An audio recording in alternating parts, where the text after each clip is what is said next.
दिनैहाय जोंनि बड'लेण्ड ओनसोलाव जे माबा फुजानि मुङाव माबा फुटबल खेलानि नामाव भलिबल खेलानि नामाव मेला फाथि दिनै जुवा गेलेहोनायनि जे हारिमु मोनसे गोदान सोरजिफिनदों। गोदान नङा, 2020 मायथाइसिम दंखायोमोन। बेखौ UPPL सरकारा फोजोबजोब्बायमोन।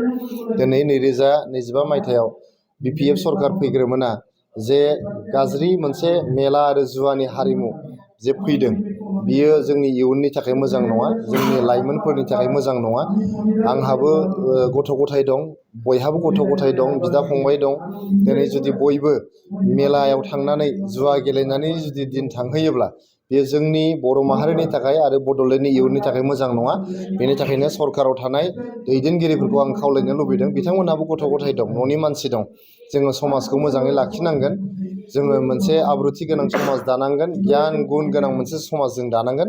ओंखायनो आं BPF हान्जानि दैदेनगिरिफोरखौ खावलायहरदों जाहाथे बेफोर हारिमुखौ फोजोबनायाव बिथांमोना UPPLखौ मदद होयो। महिलारि सारा जोंनि जोबोद सिनियर सासे पलिटिशियान। बिथाङा दाखौ लानानै खनबा बिथाङा BTRनि बा BTCनि CM बिथाङा जाबाय। बिथांनि सायाव जोंहा रेसपेक्टआ दङ। बिथाङा खामानि मावलांबाय थादों, बेयो जोंनि सिनियर। जोङो रायजो राजाफोरखौ बेखौसो खावलायनो लुबैदों, नोंथांमोना दिनै जोंनि सरकारनि हेंथायै भट होनानै हाग्रामा महिलारि सारनि दैदेननाय BPF सरकारखौ BTRआव नोंथांमोना सरकार थिसनबाय।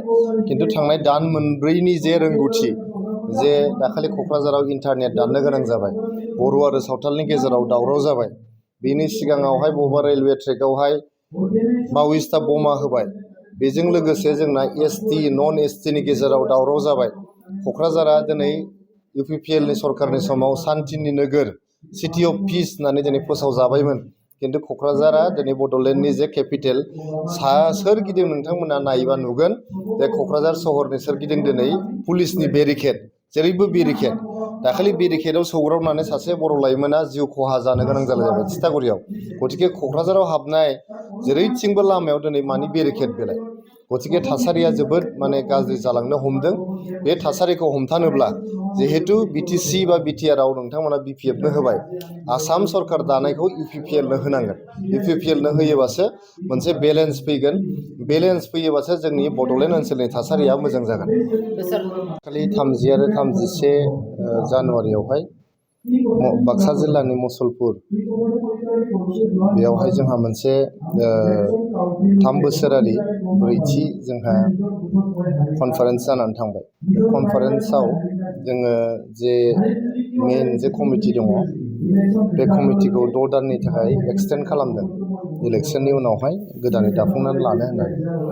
नाथाय जोङो गोबां जोंनि दैदेनगिरिफ्रा जिहेतु खामानि मावनो सुबिदा जानायनि थाखाय जोङो बिबानाव थिसननानै लादों। जों गोबां दैदेनगिरिफोरखौ MLA, MP, आगुनि MLA, EM बिथांमोनखौहाय जोङो दिनैहाय भाइस प्रेसिडेन्टनि पस्ट होनानै बिथांमोनखौ हानजानि खामानि मावनानै रायजोखौ सेबा खालामनो थाखाय जों थिसनना लादों। लोगोसे गोबां दैदेनगिरिखौ जोङो नेहाथारिनि बिबानावबो जों थिसनदों।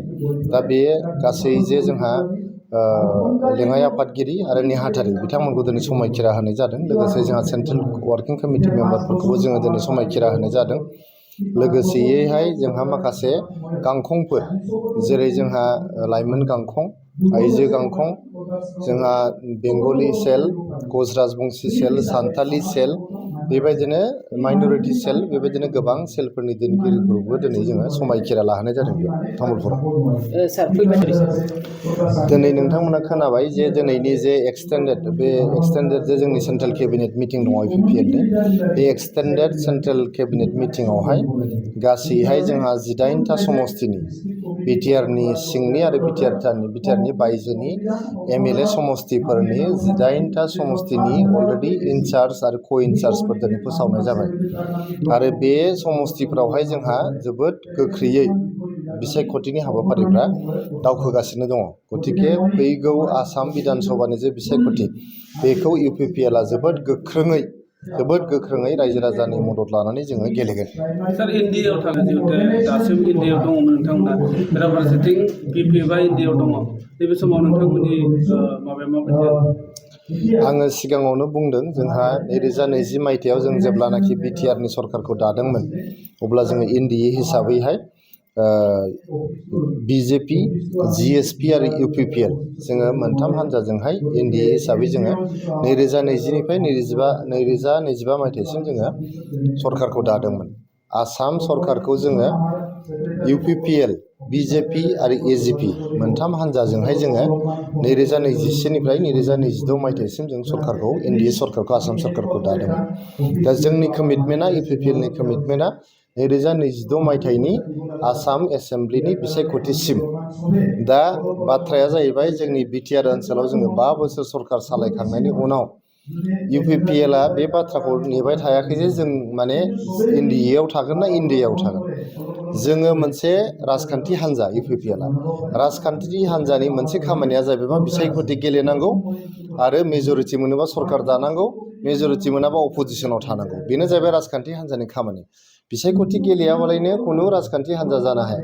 गथिखे जोङो बिसायख'थिखौ जोबोद गोख्रोङै जोबोद जोङो हाइ मोनसे माबाजों गेलेगोन।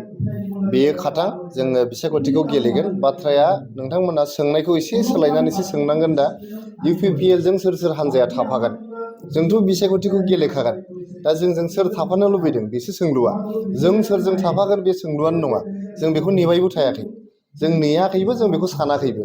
जों बिसायख'थिखौ गेलेखागोन। जों गेलेगोन आरो रायजोनि आशिर्बाद मोनोबा, मानो होनबा जोङो सुबुं दारा हादोराव रायजो राजायासो भट होयो, रायजो राजायासो देरहाहोयो। दा रायजो राजाखौनो जोङो गावनि खर'आव दैखांनानै खर' गंग्लायनानै बिथांमोननि न'खर न'खर गामि गामि थांनानै जों मदद बिहैगोन। जोङो जोबोद माने गोब्राबै खामानि मावगोन। खामानि मावनानै जोङो फैगौ आसाम बिधान सभानि बिसायख'थिखौ देरहानानै आसाम सरकार दानायाव जोङो बाहागो लानो थाखाय दिनै थागथियारि जानानै दङ। बे जोंनि बिसायख'थि गेलेनायाव सोर जोंजों थाफागोन बिथांमोनासो थांखिखौ लानांगोन।